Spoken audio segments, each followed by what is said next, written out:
Halo, perkenalkan nama saya Gracia dari kelas 10 IPA 6. Hari ini saya akan menjelaskan tentang pelatih Helminthus dan nema Helminthus. Sebelum itu, saya akan memaparkan mind mapping di sebelah sini tentang pelatih Helminthus. Pelatih Helminthus berasal dari bahasa Yunani, yaitu pelatih yang artinya pipi, dan Helminthus yang artinya cacing. Oleh sebab itu, film pelatih Helminthus sering disebut dengan cacing pipi.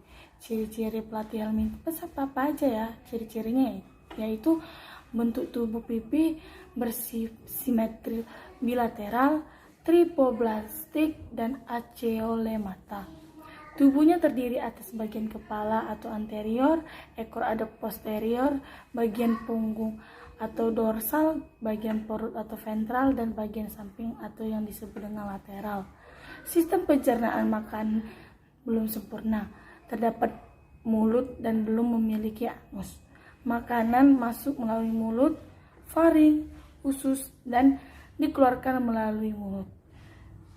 Belum memiliki sistem respirasi. Terus masuknya oksigen O2 dan keluarnya karbon dioksida CO2 melakukan permukaan kulit. Terakhir, susunan syaraf terdiri atas dua ganglila yang berbentuk cincin membentuk tangga tali. Klasifikasi pelatih Helminthus. Pelatih Helminthus terbagi menjadi 3 kelas, yaitu Turbellaria atau cacing berambut getar, atau Trematoda atau cacing isap, dan Cestoda atau cacing pita. Kelas Turbellaria atau cacing berambut getar. Ciri dan karakteristiknya yaitu memiliki struktur tubuh yang bersilia. Silia ini berfungsi sebagai alat gerak. Selain menggunakan silia, hewan ini bergerak menggunakan otot tubuhnya yang menyerupai gelombang. 2. Memiliki stigma atau aseli atau bintik mata, yaitu indera peka terhadap rangsang, cahaya, dan auricula atau telinga sebagai indera peraba. 3. Tidak memiliki sucker atau alat penghisap atau pelekat. Sistem syaraf berupa ganglia. Terakhir, sistem pencernaan masih sederhana. Mulut, faring, usus. Mulut di bagian ventral. Reproduksi aseksualnya. Contoh Turbellaria: Dugesia trigina dan Planaria sp. Biasanya hidup di air tawar yang tidak berpolusi. Kedua, kelas Trematoda atau cacing isap.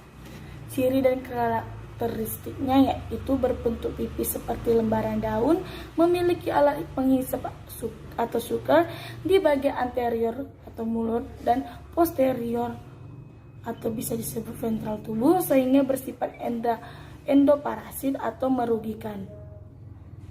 Tubuh tersusun atas lapisan kutikula yang berfungsi melindungi trematoda dari enzim penghancur yang dikeluarkan oleh organisme inang. Tidak memiliki silia atau berambut getar. Terakhir, sistem syaraf, respirasi, dan ekskresi sama seperti Planaria sp. Contoh Trematoda dan habitatnya.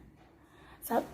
Fascicola hepatisa, habitat pada hati hewan ternak. Kedua, Clonoris. Contoh Trematoda dan habitatnya. Pertama, Fasciola hepatica, habitat pada hati hewan ternak. Habitat itu pada hati hewan ternak ya. Kedua, Clonorchis sinensis, habitat di hati manusia. Ketiga, Schistosoma japonicum, Schistosoma mansoni, habitat pada pembuluh darah atau vena, sehingga disebut juga cacing darah. Keempat, Fasciola busci, hidup di usus. Kelima, Paragonimus westermani, hidup di paru-paru. Dan terakhir, Metagonimus yokogawai, hidup di dalam usus halus. Kelas yang ketiga, kelas Cestoda atau cacing pita. Ciri dan karakteristik Cestoda adalah bentuk tubuh pipis seperti panjang seperti pita. Tubuh terbagi atas kepala, leher, dan tubuh belakang Pada skoleks terdapat alat kait atau rostellum dan 4 buah alat isap atau suker untuk melekat pada dinding usus. Abdomen terdiri atas ruas-ruas yang masih semu. Tiap ruas dinamakan proglotit. Reproduksi. Proglotit yang tersusun secara tidak beraturan dinamakan dengan strobilasi. Contoh dari cestoda. Pertama, Taenia solium, hidup pada usus manusia dan sebagai hospes adalah daging babi. Kedua, Taenia saginata, parasit pada manusia dengan perantaraan daging sapi. Siklus hidupnya hampir sama dengan Taenia solium. 3. Taenia echinococcus, parasit pada usus manusia dengan perantara binatang buas atau anjing. Kelima, Dipilobotrium latum, parasit pada usus manusia dengan perantara hewan akuatik atau ikan.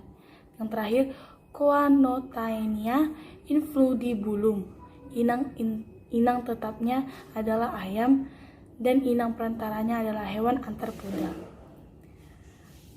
Setelah kita tahu tadi klasifikasi dari filum Platyhelminthes, sekarang saya akan memberitahukan peranan Platyhelminthes. Hampir semua anggota Platyhelminthes merugikan atau bisa disebut dengan parasit. Cacing isak menyebabkan penyakit, cacing pita yang sangat panjang dapat menyumbat usus dan menyerap sari-sari makanan yang cukup banyak. Dan terakhir, Planaria sp dapat digunakan sebagai indikator perairan yang tidak tercemar oleh limbah. Sekarang kita akan masuk Nema helminthes. Nanti saya akan kirimkan ciri gimana sih bentuk Nema helminthes. Oke. Nema helminthes. Nema helminthes berasal dari bahasa Latin, yaitu nematos yang artinya benang dan helminthes yang artinya cacing. Anggota-anggota Nema helminthes mencakup berbagai cacing gilik. Hewan dengan tubuh silinder memanjang, tidak berruas-ruas yang sangat panjang.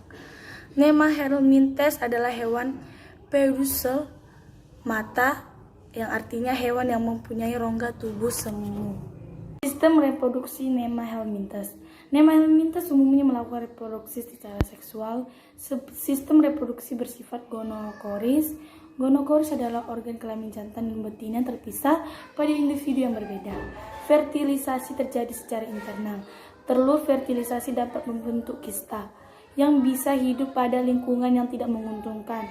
Membentuk kristal bertujuan untuk melindungi diri. Klasifikasi Nema helminthes.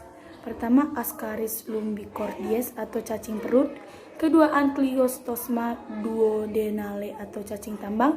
3, Oxyuris vermicularis, cacing atau cacing kremi. Keempat, Wucheria bancrofti atau cacing rambut. Dan terakhir, Trichinella spiralis.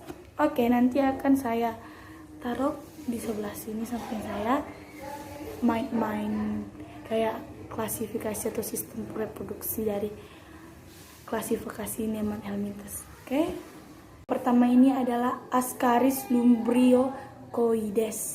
Yang kedua Ankylostoma duodenale itu yang kedua ini. Ditemukan di pertambangan daerah tropis, hidup sebagai parasit dengan menyerap darah dan cairan tubuh pada usus halus manusia dan menimbulkan penyakit ankylostosis. 3, Oxyuris vermicularis. Yang keempat, Wucheria bancrofti, hidup di dalam pembuluh limfa menyebabkan penyakit elephantiasis atau kaki gajah. Inilah Trichinella spiralis, hidup di otot manusia, penyebab penyakit trichinosis yaitu kerusakan otot manusia. Sampai situ saja penjelasannya. Maaf bila ada penjelasan atau penyebutan kata-kata atau istilah yang salah. Saya dari Gracia Jasmine dari kelas 10 IPA 6 mengucap selamat tinggal, bye-bye.